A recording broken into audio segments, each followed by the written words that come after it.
Umalis na siya, umupo sa isang sa isang area. Pinuntahan siya ni Tonico, no? So ang nangyari, accordingly, Tonico hit him, tinamaan siya sa hita, at pagkatapos nun, yun na, nagrumble na. So doon na nangyari yung mga stabbing incidents, no? Wherein ang nangyari nga, itinakbo ng SAP, no? SAP escorts together with some Bucor escorts sa hospital kaninang umaga. Ito ang sina Peter Ko, Tony Ko,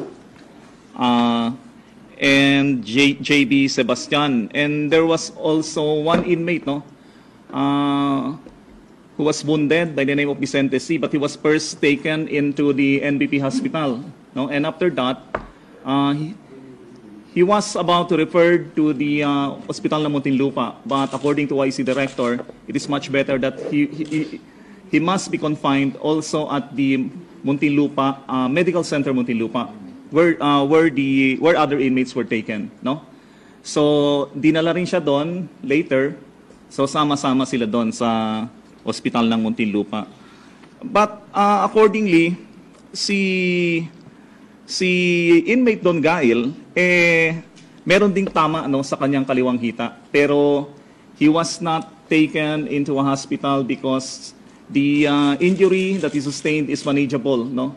That to be cured at the building 14. So doon na lang siya ginamot. Okay? Unfortunately, inmate Tonico died, no? But we haven't received yet any pronouncement from the attending physician. Okay? So this is the version, and I would like to emphasize that this is only a partial information, no, that was gathered by the OIC director when he went at the building 14 this morning. Okay, but the OIC director would like to investigate this, no, this matter, to make a thorough investigation on this matter, and that's why he asked the members of the investigation section of the New Bilibid Prison to proceed to this one, no. Kinakailangan maimbestigahan ng mabuti at tingnan yung lahat ng angle, and he instructed the investigators, no, as much as possible, proceed with and collect the pieces of evidences that could be that has something to do with the case, and also these statements, no, to take the statements of those injured person presently confined at the hospital, and then later the investigation section would come out into proper evaluation and then recommendation of the case. But I understand that it has sir, been brought to the CIDT already, no? Yung mga yes. Na-turn over mo na. Na-turn over nyo na sa CIDT. Ay, nasa inyo pa rin. Okay. So he's one of the investigators, no, that went into the building 14 to investigate and at the hospital. Okay. So as of today, we could not pronounce the entire details of the investigation because what we need is proper study and proper evaluation of the case before we could pronounce so.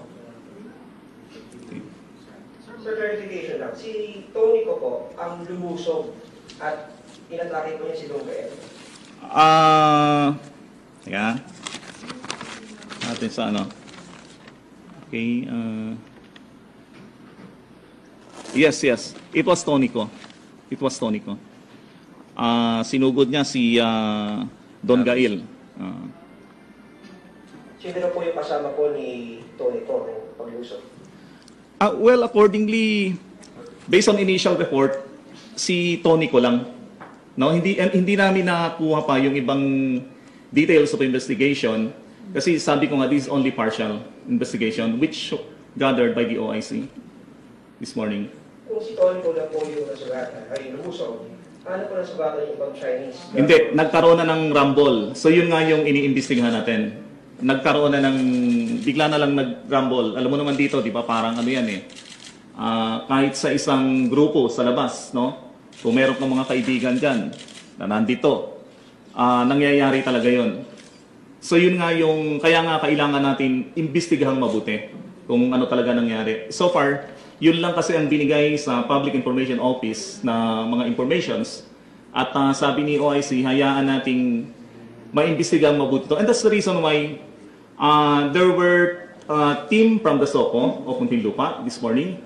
And there were also elements of the CIDG who went there for this investigation. So we'll wait for further actions and recommendation. Sino po ang nakapatay kay Toniko? Si Tonel po ba? Dahil siya yung Yes, wala pa tayong ika nga malinaw na pronouncement tungkol diyan kasi kailangan nga maliwanagan muna lahat based on investigation. Sir, Yes. Jeff Camas po, TV5. Sir, paano po pumasok sa picture si JB Sebastian? Yun nga, pagdating ng Rumble, I think JB was there, malapit. Hindi natin makuha talaga kung anong angulo, no?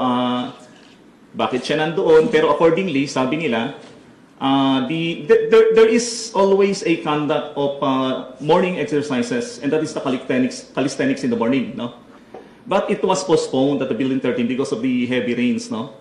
So, kaya siguro nakatambay daw sila doon. Yun yung mga lumabas, no, sa malapit na nakatambay doon. So, syempre, siguro nung nagka-rumble na, ayan na, naghalo-halo na yung pero ito naman iniimbestigahan na nating mabuti, no? Ang Bureau of Corrections naman, no, kami, ang unang-unang instruction kanina ni OIC Director Rolando Asuncion sa investigation section, imbestigahan yung mabuti. Ang gusto ko, kung ano yung totoo sa investigation nyo, yun yung ilalagay nyo sa investigation report. Sir, can you confirm or deny this? Kasi ang mga iba pong mga umong-umong na nangyari, si JB Sebastian po yung sumugod dun sa ibang mga inmates. We really don't know din kung sino. Pero ang sinasabi po, sinugod ni JB because of the house hearing. Can you confirm that, sir? Okay, hindi bala itatanong natin yan, no? Alam nyo naman sa mga ganong maraming naglalabasan, no? Kaya nga kinakailangan natin imbestigahan yan, eh. Kasi pag hindi natin inimbestigahan yan, kasi kami as much as possible, we don't believe right away, no, to any rumors or any statements made. But we have to evaluate that very urgently. Kinakailangan nating i-evaluate lahat yan. Hindi pwede, in the investigation, you have always to come out, no, with pieces of evidences. Ano ba yung matibay na maglilink talaga sa mga statements na magko-corroborate sa mga ganitong pananalita. So titingnan natin lahat ng angle. Who's that hacker of JB Sebastian, sir? Is it true na isa pong Tomas Donenia nung umatake po sa kanya? Tomas Donenia? Parang lumulutang yung no? Kasi kanina, binigay sa akin yung mga profile nitong iniimbestiga ng IS, no? Brad, ano? Okay. So, isa yata ito si Tomas Donenia na iniimbestigahan natin ngayon, no? So, ganito, no? Magkaroon tayo ng different version naman. Kasi yung Tomas na yan, ito yung version ng ni JB. Yun. That's why we're having these two, inanalos namin two different versions para mawala yung speculation na napaka-low data yung facts, may speculation na may connection sa house hearing. At this time, pwede namin sabihin na wala yan. Kasi in so far as the two versions are concerned, hindi ganun yung lumalabas. So yung as to the speculation kung si JB ang umatake, we still don't know that. At apparently, based on the two investigations so far, mukhang si JB ang inatake pa nga ng ibang mga inmates. Yun si Tomas. So itong yung para makikita natin another version of the story, ikukwento sila yung ating internal investigating unit. They were the one who arrived on the scene of the crime when they were informed na nagkaroon ng commotion doon sa Building 14. So when they arrived at the scene, yung mga SAP, binubuhat na yung mga one by one, yung mga wounded. So they are the one who took the pictures and everything doon sa scene of the crime. Si Mr. Alfonso. Yes, sir.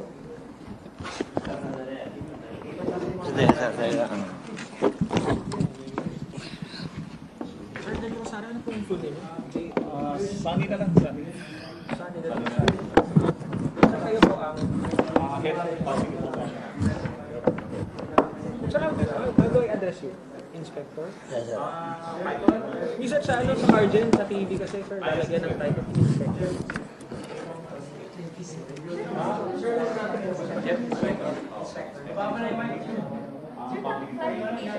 Lahat sila are from building 14. Yes, Or JB is from 13. Lahat sila, building 14. Sir, kayo po. Prison guard, Dennis Alfonso. O2, sir, ng dalawa. Hindi, yan lang, PG1. PG1, Dennis Alfonso. Dennis. Alfonso. Ay, of course, pwede naman na. On record naman yan. 07 9432 431 Pwede 431. hingin kay, ano yun, kay Superintendent yung mga po. 0907-943-4431. Ayun pala, oh. Okay, sir. Sige, Sir Dennis. PG1. Sir, sa version na yan. Ano naman yung version ni JB Sebastian? Kwento na sa tuloy. Sir, at around 8:15, naka-receive po kami sa investigation section ng call from the operation center na meron nga daw pong nangyaring insidente sa Building 14. At around 8:20, apat po kaming investigador na dumating sa Building 14.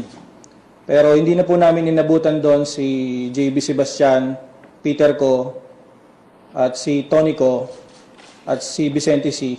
Naitakbo na po sila sa ospital. Pagdating po namin doon, una naming nakita sa pintuan po ng mess hall ay may bakas na po ng mga dugo. Hanggang po sa kubol ni Tony Ko at hanggang sa CR ay mayroon din po mga bakas ng dugo. Sa ibabaw po ng higaan ng kama ni Tony Ko ay nandun po ang isang bali na ice pick.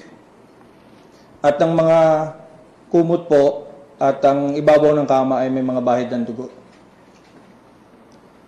Pagkatapos po namin sa Building 14 ay dumiretso po kami sa MCM sa Medical Center Muntinlupa.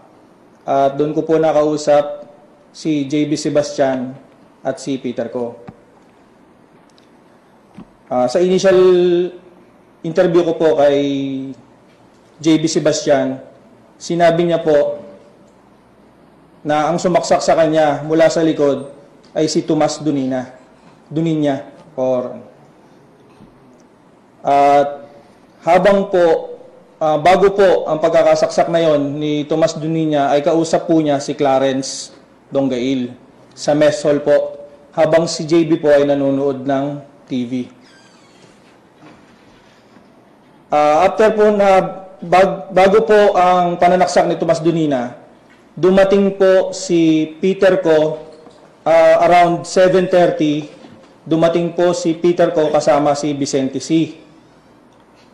At dumiretso po sila, pagkapasok sa mess hall ay dumiretso po sila sa kubol ni Tony Ko. Sumunod po si Clarence Donggail kay Peter Ko at Vicente C, kung saan yung kubol ni Tony Ko. Nang mawala na po yung si Peter, si Clarence at si Vicente, doon na po sinaksak ni Tomas Duninya si JB. Nagpambuno po sila at nagtamo po si JB ng saksak sa kanang dibdib. Ayon din po kay JB, habang sila po ay nagpapambuno ni Tomas Duninya, ay naririnig niya po sa loob na sumisigaw yung mga Chinese inmates. Parang nagmamakaawa, yun ang sabi niya sa initial interview niya. Yun po yung version ni JB. Ito naman po yung version ni Peter Ko. Around 7:30, pagkatapos niya pong mag-almusal, ay nakatanggap po siya ng tawag, o tinawag lang po dahil gusto daw siyang makausap ni Clarence at pumunta siya sa mess hall. Ang sagot po ni Peter Ko, ayokong pumuntang mag-isa. Sama ko si Enteng. He was referring to Vicente C.